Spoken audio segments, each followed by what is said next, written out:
여러분 우리가 연말 송구영신 예배 되면은 말씀을 뽑는 것을 또 행사를 늘 하는데 우리 성경 말씀 뽑기를 제비 뽑기죠 할 때 이런 부분에 있어서 조금 부정적으로 생각하는 또 신학자들도 있고 또 목회자들도 있습니다. 그런데 저는 어린 시절부터 늘 해왔던 그런 행사들이었기 때문에 저는 그렇게 생각하지 않고 해왔었습니다. 우리 교회 신앙생활에 있어서 나름 저는 유익한 일이다 그렇게 생각합니다. 모든 말씀이 다 우리에게 유익하듯이 또 그 중에서 한 구절의 말씀이지만 올 한 해 나에게 주신 말씀이라 생각을 하고 그 말씀에 의지하고 그 말씀대로 살아가는 것, 이것도 유익한 일이다라고 생각합니다. 여러분들은 그 원래 뽑은 말씀 가지고 계십니까? 예, 어떤 분은 이렇게 카톡에다가도 올리시는 분도 있을 것이고 또 성경책에 꽂아놓고 또 책상에 꽂아놓기도 하실 것이고 이렇게 원래 나에게 주신 말씀이다 하고 그렇게 보고 있습니다. 저도 올 한 해 뽑은 말씀이 있는데 그 말씀이 바로 오늘 우리가 읽었던 이 말씀입니다. 사도행전 20장 32절 말씀이죠. 지금 내가 여러분을 주와 및 그 은혜의 말씀에 부탁하노니 그 말씀이 여러분을 능력히 든든히 세우사 거룩하게 하심을 입은 모든 자 가운데 기업이 있게 하시리라. 아멘. 저는 이 말씀 받았을 때 이 상황은 잘 몰랐고 이 말씀의 상황은 잘 몰랐고 목회자인 저에게 맡겨주신 주님의 양떼들에게 우리 성도들에게 최선을 다해서 말씀을 전하는 사역을 하라. 그것이 그들의 기업이 되게 하라라고 하셨던 말씀으로 받게 됐습니다. 또 말씀에 그 에베소서 5장 26절에는 이런 말씀이 있어요. 이는 곧 물로 씻어 말씀으로 깨끗하게 하사 거룩하게 하시고 라는 말씀이 있습니다. 여러분 물로 씻는다라는 것은 우리가 거듭나고 성령의 세례를 받아서 또 의롭게 되었다, 구원받은 자가 되었다라는 뜻이고 또 말씀으로 깨끗하게 한다라는 것. 여러분 우리가 거룩한 자가 되기 위해서는 이 말씀만이 우리를 깨끗하게 한다. 거룩하게 하는 것은 말씀이 우리를 거룩하게 한다라는 것을 성경은 여러 곳에서 말해주고 있습니다. 좀 전에 제가 올 한 해 제가 받았던 말씀이 사도행전 20장 32절 말씀이라 했잖아요. 그런데 이번 주 중에 우리가 매일 읽는 성경 그 구절 부분이 바로 이 사도행전 20장 말씀이 포함되어 있었잖아요. 그래서 배경을 좀 더 이해하게 됐습니다. 제 말씀인데도 지난번에 우리가 바울이 3차 전도 여행 중에 에베소 지역에서 2년 동안 두란노 서원을 해서 복음 전하니까 사람들이 성령 충만해지고 변화되기 시작하더니 집에 있는 마술책들을 다 가지고 와서 불로 태웠고 그게 5만 양이나 된 그런 놀라운 변화가 일어났다고 했잖아요.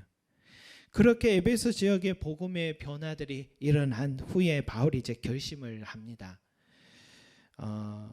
사도행전 우리 한번 앞에 한번 볼게요. 사도행전 19장 21절 말씀입니다. 사도행전 19장 21절. 사도행전 19장 21절. 한번 같이 읽겠습니다. 시작. 이 일이 있은 후에 바울이 마게도냐와 아가야를 거쳐서 예루살렘에 가기로 작정하여 이르되 내가 거기 갔다가 후에 로마도 보아야 하리라 하고. 아멘. 여러분 바울이 여러 나라 이방 나라들에게 복음을 전했습니다. 전한 후에 이제는 예루살렘으로 가기로 또 작정하고 그리고 로마로 돌아가야겠다라고 결심을 한 말씀이 여기에 있습니다. 이 말은 한마디로 말하면 호랑이 굴로 들어가겠다라는 바울의 결심입니다. 왜냐하면 예루살렘은 유대교들이 그리스도인들을 너무너무 싫어한 유대교들이 가득한 곳이 예루살렘이었고 그리고 로마는 그리스도인들을 경기장과 광장에 세워서 사회 질서를 어지럽히는 자라 하며 온갖 고문으로 또 죽이기도 했던 그런 곳이 로마인데 지금 바울이 에베소 지역에서 이런 놀라운 사역을 해내고서는 이제 마지막에 그의 사역으로는 그 호랑이 굴 속에 들어가서, 그 로마가 뭡니까? 전 세계의 중심지였잖아요. 그 당시 강대국으로서 그 중심지에 가서 복음의 폭탄을 터뜨리겠다라는 것이 이 바울의 마지막 사명이다, 그렇게 생각을 했던 것입니다. 한번 지도 한번 보여주시겠습니까? 자, 여기 보면은 에베소라는 지역이 있잖아요. 에베소 저 지역에서 바울이 결심을 그렇게 했습니다. 결심을 하고 이제 예루살렘과 저기 로마로 가야겠다, 이탈리아 로마로 가겠다라고 결심을 한 후에 지금까지 교회를 세웠던 아가야 지역이 저기 어디야, 마게도냐 지역이 저 빌립보와 데살로니가 저기 교회들입니다. 그게 마게도냐고, 그 다음 아가야 지역이 고린도 교회가 있는 바로 저 지역이에요. 이때까지 세웠던 그 교회들에 다시 찾아가서 권면하고 말씀으로 단단히 설하고 그렇게 권면을 해주고서, 그리고 다시 이제 예루살렘으로 빨리 가려고 미둘레네 기오 밀레도에 도착합니다. 밀레도 항구에서 이제 출발하기 전에 누구를 부르냐면 에베소 교회, 아까 전에 그렇게 열심히 사역했던 에베소 교회 장로들을 부릅니다. 왜냐하면 에베소에 들릴 시간이 없어서. 그래서 밀레도 항구의 에베소 교회 장로들을 불러서 그곳에서 그 에베소 교회 장로들에게 마지막 고별 설교를 하는 것이 오늘 우리가 읽었던 이 말씀의 장면입니다. 고별 설교의 내용이에요. 이런 내용이에요. 저는 이제 예루살렘으로 돌아갑니다. 그곳에 가면 무슨 일을 당할지 저도 잘 모르겠습니다. 성령님은 저에게 그곳에 가면 결박을 당할 것이라고, 환난이 기다리고 있다고 말합니다. 그렇지만 이 길은 저의 사명입니다. 저는 이 복음을 전하는 일을 위해서 생명을 아끼지 않습니다. 이제 여러분들을 다시는 볼 수 없을 것 같습니다. 제가 마지막으로 부탁드리고 싶은 것은, 성령님은 여러분들에게 주님의 양떼들을 맡겼고 주님의 피로 사신 교회를 보살피게 했습니다. 제가 떠난 후에 분명히 사나운 이리떼들과 같은 이단들이 찾아올 것입니다. 여러분 중에도 잘못된 가르침에 빠져서 잘못된 가르침을 할 수 있는 사람도 있을 것입니다. 그러한 일에 양떼들을 지키고 교회를 지키고 거룩한 교회를 세우기 위하여서 제가 여러분들에게 위해서 3년 동안이나 밤이고 낮이고 쉬지 않고 말씀을 가르쳤던 것을 꼭 기억하십시오. 그러고서 하는 말씀이 오늘 우리가 읽었던 사도행전 20장 32절 말씀입니다. 다시 한번 같이 읽겠습니다. 시작. 지금 내가 여러분을 주와 및 그 은혜의 말씀에 부탁하노니 그 말씀이 여러분을 능히 든든히 세우사 거룩하게 하심을 입은 모든 자 가운데 기업이 있게 하시리라. 아멘. 바울은 자신이 밤이고 낮이고 3년 동안이나 성도들에게 두란노 서원에서 말씀 가르치고 말씀으로 성도들을 거룩하게 만들어줬고 말씀을 믿어서 믿음이 그들의 기업이 되게 했던 것처럼 나를 본받아라. 나를 본받아서 에베소 교회 장로들아, 나를 본받아서 당신들에게 맡겨주신 그 양떼들에게 그와 같이 말씀으로 가르치고 말씀으로 그들을 거룩하게 교회를 세워주라, 간곡하게 부탁을 하는 것입니다. 이 고별 설교를 한 후에 이제는 이 서로가 에베소 교회 장로들과 함께 무릎을 꿇고 함께 기도하고, 바울은 이제 지난날 아름다웠던 그 추억들과 다시는 서로 볼 수 없다는 사실에 서로 끌어안고 그렇게 울었던 장면이 이 밀레도 항구에서 있었던 에베소 장로들과, 그리고 서로 거룩한 입맞춤으로 마지막 인사를 하고 바울은 예루살렘을 향해서 떠나는 장면이었습니다. 여러분, 바울의 근심이 뭔지 이제 알 것 같죠? 주님께서 피로 사신 이 교회가 거짓 선지자들 이단들로 인해서 다른 복음이 들어가서 이 교회의 이 거룩함을 훼손하지는 않을까 하는 것이 바울의 근심이었습니다. 바울이 우려한 일의 근심은 그저 일어난 일이 아닙니다. 정말 1차 전도 여행 때 세웠던 갈라디아 지역의 교회들에게 그런 일이 분명히 일어났던 거예요. 예수 그리스도를 믿음으로만 구원을 얻는다고 바울이 그렇게 가르쳤건만 이 거짓 선지자들이, 거짓 형제들이 들어와서 예수 그리스도를 믿음으로만 구원을 얻는 게 아니라 율법도 행해야지 같이 구원을 얻을 수 있다. 선한 일을 많이 행해야지 구원을 얻을 수 있다는 짬뽕을 시켜버린 이 잘못된 교리들로 갈라디아 사람들을 혼란케 했던, 교회를 혼란케 했던 일들이 있어요. 그래서 바울이 갈라디아 교회를 향해서 이렇게 외쳤잖아요. 그러나 우리가 혹은 하늘로부터 온 천사라도 우리가 너에게 전한 복음 외에 다른 복음을 전하면 저주를 받을지어다 라고 했고, 여러분 바울이 활동했던 위험한 이단, 지금은 이단 하면 누가 있습니까? 신천지도 있고 또 하나님의 교회도 있고 또 구원파도 있고 통일교도 있고 뭐 큰 신앙촌도 있고 있잖아요. 그 당시에 아주 강력한 이단은 누구였냐면 영지주의자들입니다. 영지주의자. 이것은 저기 헬라의 누굽니까? 그 플라톤이나 이런 철학자들 영향을 받은 이단이 있습니다. 그래서 짬뽕이 된 이단이 있어요. 이들은 어떤 주의냐면 눈에 보이는 우리 모든 세계는 다 이 창조 때에 선악과를 따먹음으로 타락을 해서 완전히 타락했고 소망 없는 것이다. 그래서 이것은 저주를 받았고 썩어 없어져야 되는 것이다.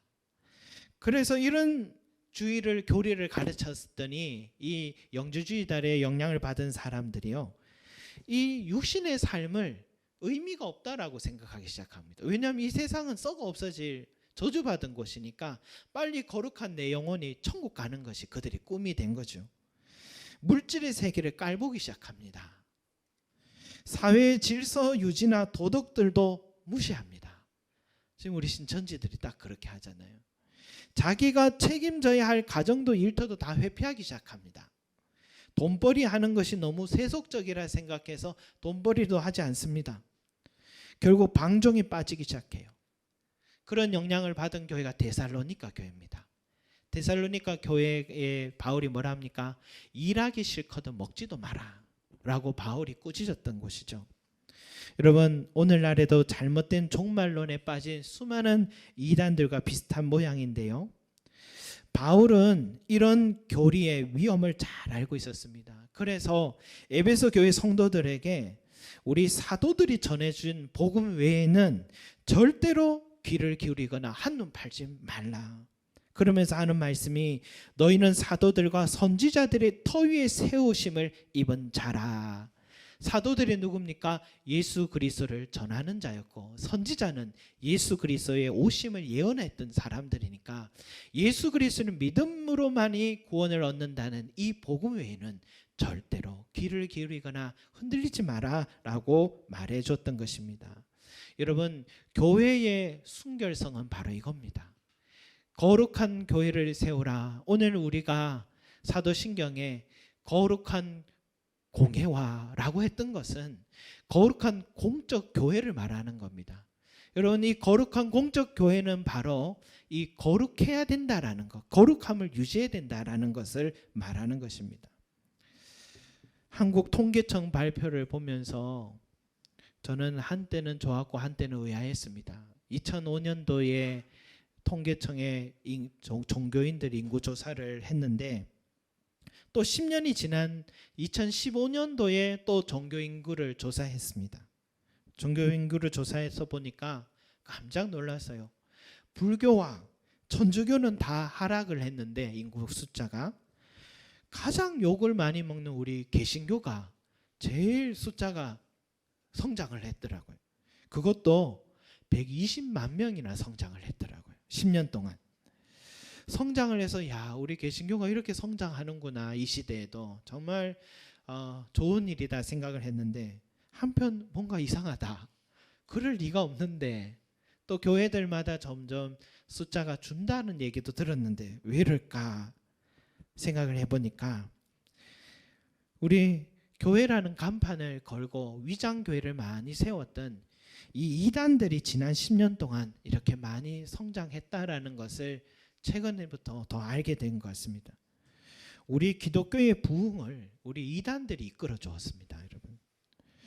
앞으로는 이 종교 숫자를 좀 책정할 때 이 개신교와 신천지, 통일교, 구원파, 하나님의 교회는 좀 구분해서 좀 책정을 했으면 좋겠다 하는 바람이 듭니다. 최근에 이 코로나19 바이러스로 인해서 본의 아니게 이 신천지라는 이단들, 위장교회들이 많이 드러나는데요.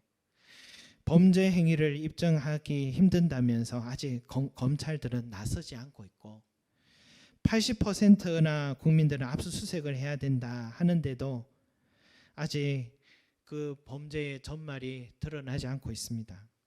교회 장로기도 했고 신학 교육을 받았던 또 전도사님이기도 했던 한 야당의 대표는 특정 종교는 이 사태의 책임을 다 넘기면 안 된다라고도 얘기하고, 어제 뉴스를 보니까 대구에 직장을 다니는 미혼녀들이 또 국가가 세우는 임대 아파트에 70%나 신천지가 그렇게 살고 있다는 뉴스에 충격을 받고, 여러분 이걸 보면서 우리 사회가 얼마나 이 이단들의 더러운 돈에 매수되어 있었던가를 다시 한번 실감하게 되는 것 같습니다.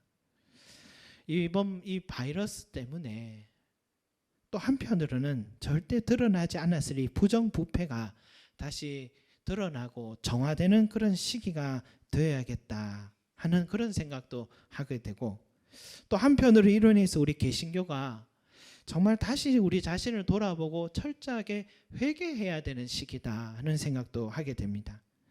왜냐하면 그들 신천지 교리 중에는 모략 전도라는 게 있다 하잖아요. 현대종교 이단 연구소장인 탁재훈 소장이 이들을 조사를 참 많이 했습니다. 그가 하는 말이, 이들의 이 모략 전도는 자기들의 포교를 위해서는 악한 이들에게 거짓말하는 것은 죄가 되지 않는다라고 그렇게 가르친답니다. 악한 이들은 바로 우리들입니다. 기존 전통교회 우리들이 아주 악한 이들입니다. 그래서 우리들에게 또 세상 사람들에게 거짓말하는 것은 죄가 되지 않는다라고 가르치는 것이 그들의 교리 중에 아주 핵심 교리입니다. 중요한 교리로 세우고 있는 거죠. 그래서 대학로에서는 대학로 연극인들에게 접근하는 신천지가 있고, 노량진에서는 공시생들을 집중적으로 접근하는 신천지들이 있답니다. 그래서 이 모략 전도를 위한 전략집이 200페이지가 넘는 이 전략집 책이 그들에게 있다고 얘기합니다, 여러분. 여러분, 핵심 세력인 추수꾼들은 기성교회에 3년에서 10년 정도 함께 하면서 오랫동안 활동을 하기 때문에 이런 걸 알게 되죠. 저 사람은 엄마가 일찍 돌아가셔서 엄마에 대한 그리움이 좀 많은 것 같다. 저 사람은 꼭 군대를 가는데 두려움이 좀 많은 것 같다. 거기에 대한 맞춤형 몰래카메라를 합니다. 해서 그 정보를 다 가지고 접근을 해서 이렇게 말합니다. 혹시 우리 자매님은 어머님이 일찍 돌아가신 것 같은데 내가 정말 잘 아는 권사님이 계신다 하면서 그분과 함께 붙여드려서 위로를 얻게 하면서 포교를 하는 것입니다. 필요 충족을 시켜준다는 거죠. 요즘은 초등학교도 포교의 대상으로 여긴답니다. 탁 소장이 사범대학에 강의를 갔었는데 그 학생들이 그렇게 얘기하더랍니다. 여기에 신천지나 이단들이 이 사범대학에 입학을 했는데 이 사람들은 선생님이 되고자 하는 목적이 뭐냐면 자기들의 종교적 영향력을 합법적인 학교에서 아이들에게 포교하고 나누기 위해서다라고 그들의 말을 들었다고 합니다, 여러분. 왜 이렇게 허무맹랑한 교리에 빠질까 싶어도 이렇게 전략을 가지고 다가와서 필요를 채워주게 되면 여러분 누군들 마음은 안 열겠습니까? 그 어려울 때 위로해주고 다가와 필요를 채워주니까. 여러분 이 신천지 신도만 지금 드러난 것이 한 30만 명이라 하잖아요. 장기자 씨를 어머니 하나님으로 믿고 있는 이 하나님의 교회는 신도수가 국내에만 신천지의 2배입니다. 그러면 60만 명은 되겠죠. 통일교 구원파까지 합치면 우리나라의 이 이단들은 적어도 150만에서 200만은 되는 어마어마한 숫자가 있을 것 같습니다. 여러분, 이들 상당수가 기성교회에서 신앙생활 잘하던 저와 여러분 같은 사람들에게 다가와서 유혹하고 데려간 사람들이 그들이라고 보면 틀리지 않습니다. 왜 우리가 이번 사태를 돌아보면서 우리 개신교가 반성하고 철저하게 회개해야 되냐? 왜 이렇게 많은 우리 개신교 신자들이 거짓으로 교모하게 다가온 그들에게 몸도 마음도 다 빼앗기고 말았느냐? 왜 많은 목회자들이 주님이 맡겨주신 양떼를 잘 돌보고 지키지 못하고 저렇게 이리떼들에게 빼앗기고 죽어가고 있는데 막지 못했느냐? 그것은 우리가 거룩한 공회를 세우지 못했기 때문인 것입니다. 우리는 얼마나 자주 거룩한 공회와 성도가 서로 교통하는 것과 죄를 사여 주시는 것과 몸이 다시 사는 것과 영원히 사는 것을 믿사옵나이다 고백을 많이 했습니까? 그렇게 거룩한 공회, 거룩한 교회를 믿는다, 세우겠다 하면서도 교회가 거룩해지기 위해서는 어떻게 해야 될지 얼마나 우리는 고민을 해왔느냐. 마냥 신도수가 얼마나 되어야 하느냐. 여러분, 여기에만 관심이 우리가 있었던 건 아닌가 돌아봐야죠. 예수님이 땅끝까지 내 증인이 되고 제자 삼으려 했지 교회 크게 만들라라고 말씀하지 않았습니다.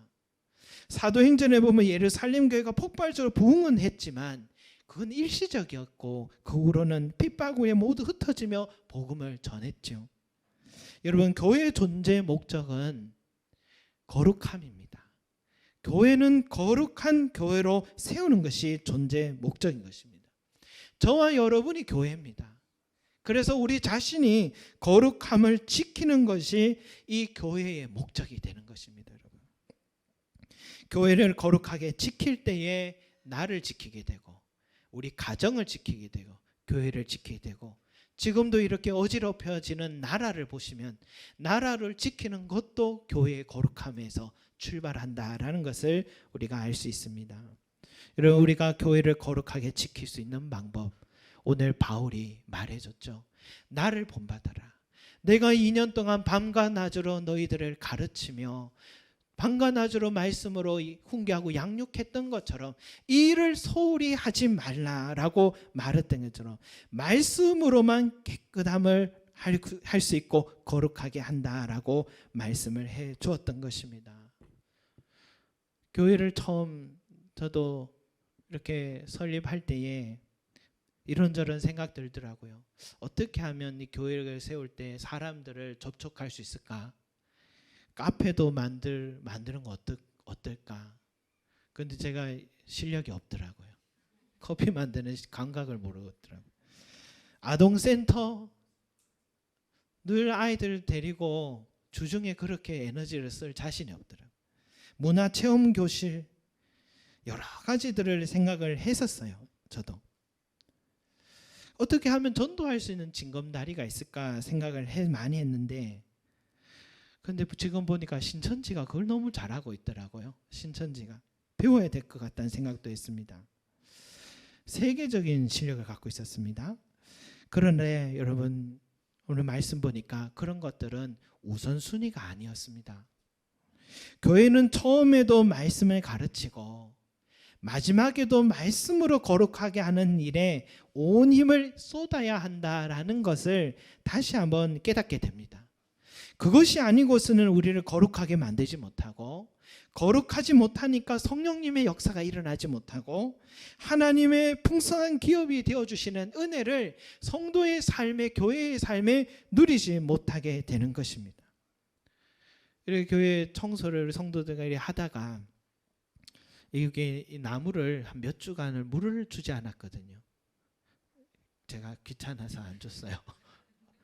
한 번씩 이렇게 물 빼주고 물 주기 좀 귀찮을 때가 있습니다. 한 2주, 3주 안 주면 이 나무가 이게 빛이 나잖아요. 저거는 뭐냐면 물이 없으면 자기 안에, 몸 안에 있는 모든 진액을 빼내고 있는 그 단계인 것 같아요. 그래서 저도 이 반짝하는 진액을 보면 마음이 미안해서 그래서 이번 주는 물을 줬습니다. 그런데 이 상태가 되면 꼭 어떤 일이 생기느냐면 진드기가 생기더라고요. 진드기가 다가와서 이제 그 진액을 먹으면서 이파리를 상하게 하고 결국은 나무가 병들어 죽게 되는 과정이 있더라고요. 물을 주지 않으면 일어나는 현상입니다. 물만 주기만 해도 나무가 건강해지고 건강해지기 때문에 진드기가 붙지 않는데 이걸 보니까 말씀이 꼭 그와 같아요. 우리가 말씀을 먹으면 우리가 건강해져서 절대로 유혹자들과 이단들이 우리를 접근하지 못합니다. 접근해도 단단한 건강한 우리들의 모습을 보고 떠나게 됩니다. 그런데 말씀을 먹지 않으면 연약하니까 내 스스로 어떻게 살아내고 내 영혼은 진액을 꺼내겠죠. 그걸 보고서 이단들이 그 냄새를 맡고 쫓아오고 그 인생과 영혼을 빼앗는 그런 과정이 있는 것 같습니다. 여러분, 사도신경을 지금도 우리가 이렇게 하고 있는 이유가 이거예요. 교회의 거룩함을 위해서, 교회의 순결함을 지키기 위해서 지금 우리가 사도신경을 전하고 있습니다. 저도 이 사도신경을 여러분들과 지금도 이렇게 처음 전하는 건데 이를 하면서 후회가 하나 있습니다. 신학교 다닐 때 좀 공부 열심히 할 걸. 그때 조직신학 수업이 바로 이 사도신경의 하나하나더라고요. 신론, 하나님은 누구신가? 기독론, 예수님은 누구신가? 구원론, 우리의 구원은 어떻게 이루어지는 것인가? 성령론, 성령님은 어떤 분이신가? 교회론, 교회는 어떤 곳인가? 이게 조직신학 때 배우는 건데 저는 그때 너무 지루해가지고 그게 소중한 줄 몰랐습니다. 그런데 제가 그래도 그 철학을 예전에 공부를 한 게 있어서 조직신학을 이해하는 데 도움이 돼서 그래도 공부 안 한 건 아닌데 근데 그때는 소중함을 몰랐습니다. 근데 지금 와보니까 목회 현장에 와보니까 이것이 얼마나 소중한지 한 영혼의 인생을 살리느냐 죽느냐의 문제가 바른 교리를 배우는 속에서 바른 신학을 배우고 바른 성경 말씀을 배우는 속에 달려있구나 하는 것을 이 목회 현장 오늘 현장에서 다시 한번 실감하게 됩니다. 우리 교회가 제자 훈련을 통하여서도 이 교리 교육이 있잖아요. 더욱더 이 일에 더 열심을 내야겠다는 다짐을 하게 되고 어떻게든 성경의 교리와 뼈대를 잘 지켜가고 왜냐하면 이 사도신경은 2000년의 수많은 역사 속에서 수많은 이단들과 싸우면서 만들어진 것이 이 사도신경이거든요. 이 교리의 이 뼈대를 잘 세워가는 일을 우리가 해야겠구나. 그래서 이 일을 위해서 더욱더 가르치는 일을 소홀히 하지 말아야겠구나 하는 그런 다짐을 하고 우리가 이 바이러스가 좀 더 잠잠해지면 우리 교회가 계속해서 이 거룩한 공회를 세우기 위해서 저와 여러분들이 한 뜻이 한 마음이 되기를 소망합니다. 저도 최선을 해서 말씀을 가르치는 이 바울의 에베소 교회 장로들이 부탁했던 말씀을 마음에 새기고 또 여러분들도 이 말씀에 도출된 이 순결한 교리만이 내 영혼과 삶을 지킬 수 있다는 것을 꼭 새기고 우리가 거룩한 교회를 세워야겠다는 마음으로 달려가시기를 소망합니다. 여러분, 우리가 이렇게 거룩한 공회를 세우고 우리의 성도들의 삶이 거룩한 삶이 된다면 이 말씀이 오늘 우리가 읽었던 말씀에 뭐라고 합니까? 여러분들의 삶을 든든히 세운다고 했습니다. 그리고 이 말씀으로 거룩함을 입은 사람들은 어떻게 해요? 우리 하나님께서 기업이 되어 주신다라고 약속을 했습니다. 믿습니다. 제가 마지막으로 한 사람에 대한 이야기만 하고 마무리 짓겠습니다. 우리 기독교 역사에 빠질 수 없는 신학자이기도 했고 목회자이기도 하고 또 미국에서 유명한 사상가이기도 하고 했던 그 조나단 에드워즈라는 사람이 있습니다.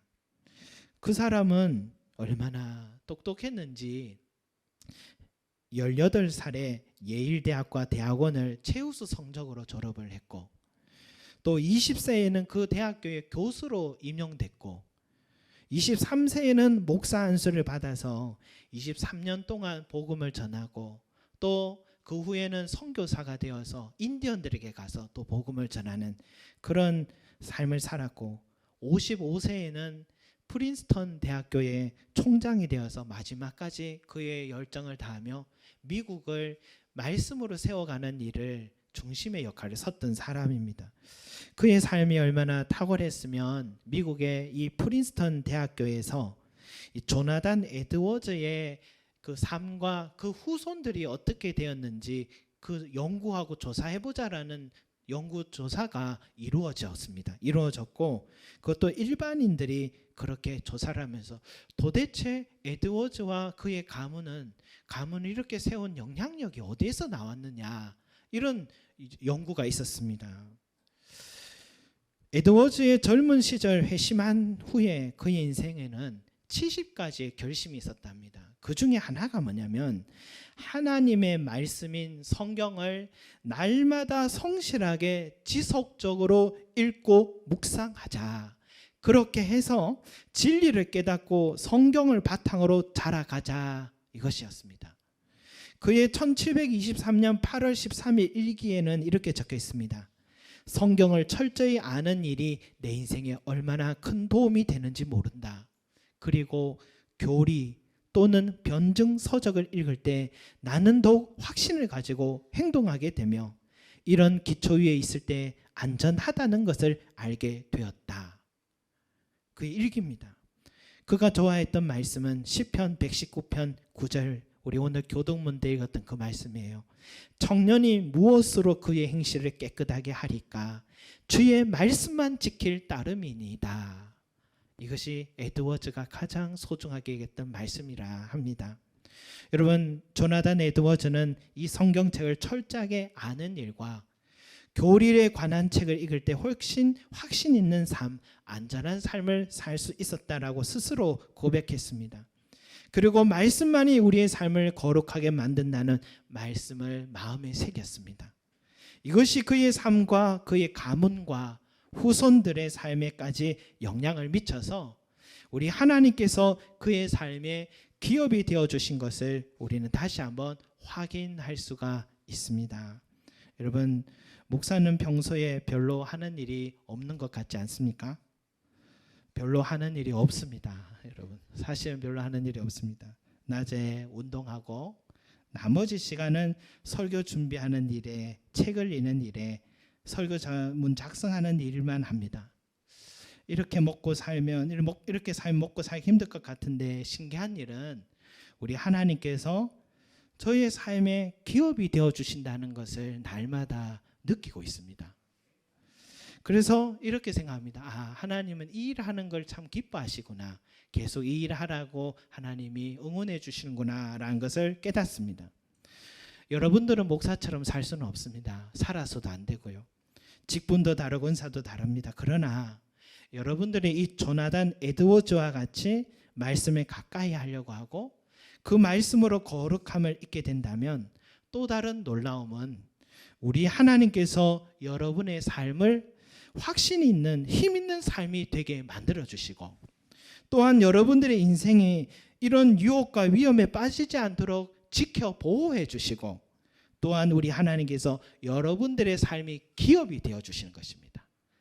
내게 부동산 없어도 두려워하지 마십시오. 우리 하나님이 부동산입니다. 여러분의 기업이 되어 주셔서 여러분의 삶을 끝까지 책임져 주시는 것입니다.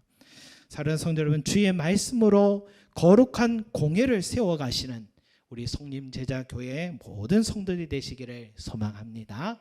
기도드리겠습니다. 사랑과 은혜가 많으신 우리 아버지 하나님, 청년이 무엇으로 그의 행실을 깨끗하게 하리까? 주의 말씀만 지킬 따름이니이다. 아멘.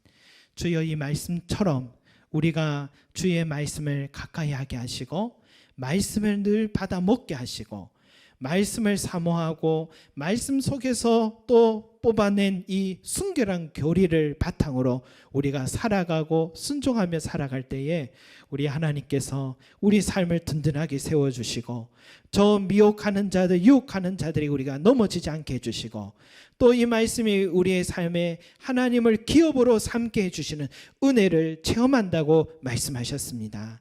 주여, 우리 하나님이 기업되게 하여 주시옵소서. 말씀으로 살아가는 거룩한 교회가 되게 하여 주시고 거룩한 내 삶이 될 수 있도록 축복해 주시옵소서. 감사드립니다. 예수 그리스도 이름으로 기도드립니다. 아멘.